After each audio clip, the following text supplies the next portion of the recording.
देखिए, ये है हमारा ब्रेन से निकला हुआ है स्पाइनल कॉर्ड, और स्पाइनल कॉर्ड से बिल्कुल वृक्ष की शाखा की तरह निकली हुई हैं कई सारी नर्व्स जो शरीर में फैलकर जुड़ जाती हैं मांसपेशियों से, ग्लैंड से, शरीर के बाकी के ऑर्गन से, जैसे हमारा हार्ट हो गया, इंटेस्टाइन हो गया, इन सब चीजों से जुड़ने से। जैसे हमारे घर में दीवार के अंदर तार की वायरिंग हुई होती है ना, जो बल्ब को, पंखा को और इन सब चीजों से जाकर जुड़ता है, घर भर में करंट को डिलीवर कराकर घर में हम लाइट जला पाते हैं, पंखा चलाते हैं, फ्रिज चलाते हैं। ठीक उसी तरह शरीर भर में नर्व फैलकर इलेक्ट्रिक इम्पल्सेस को फैलाते हैं। इस नर्व के जाल से ब्रेन दरअसल मोटर इम्पल्सेस मसल्स को और ग्लैंड्स को, ऑर्गन्स को, इन सब को भेजकर मूवमेंट कराता है। सेंस ऑर्गन से इम्पल्सेस को ब्रेन तक ले जाकर इन्हें सेंस कराता है। अब देखिए, अगर इस पूरे सिस्टम में कहीं भी कोई गड़बड़ी हो गई, अगर ब्रेन मोटर इम्पल्सेस भेजकर मसल्स को कॉन्ट्रैक्ट कर ही नहीं पाता है, मसल मूवमेंट हो ही नहीं पाता है, मसल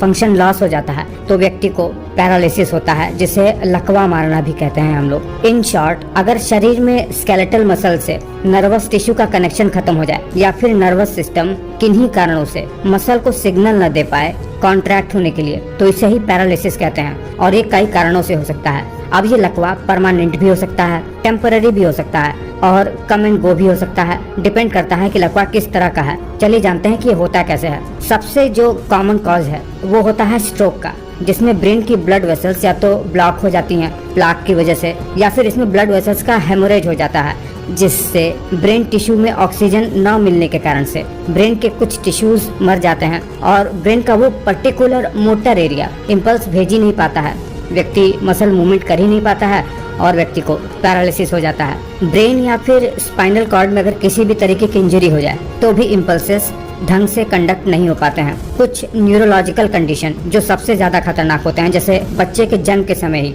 उनका सेरेब्रल कॉर्टेक्स अगर डैमेज हो जाए जेनेटिक कारणों से या फिर ऑक्सीजन की कमी के कारण से, जिसे सेरेब्रल पाल्सी कहते हैं, तो भी व्यक्ति को लकवा हो जाता है। वो जन्म से ही हो सकता है। इसमें शरीर की मसल स्टिफ हो जाती है।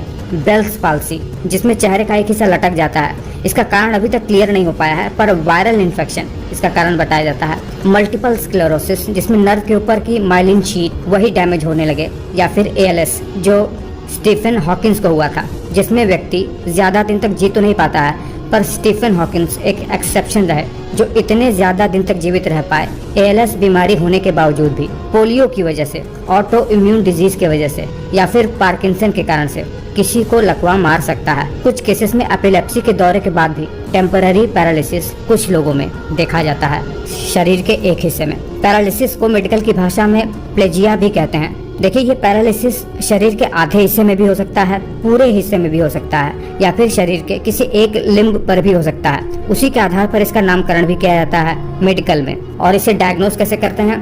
बॉडी की स्क्रीनिंग से, इलेक्ट्रोमायोग्राम से, सीएसएफ फ्लूइड के टेस्ट से, जेनेटिक टेस्ट से, माइलोग्राम से इसे डायग्नोस किया जाता है, और ट्रीटमेंट इसका डिपेंड करता है। वैसे इसका कोई इलाज तो नहीं है, पर स्ट्रोक में, बेल्स पाल्सी में या फिर सेरेब्रल पाल्सी में कुछ एक्सरसाइज कराई जाती है व्यक्ति को, जो उनके डेली लाइफ को आसान बना सकता है। देखिए, मैंने बहुत ही कम शब्दों में बताने का प्रयास किया है, बहुत ही शॉर्ट में। उम्मीद करता हूँ कि आपका कॉन्सेप्ट क्लियर हो गया।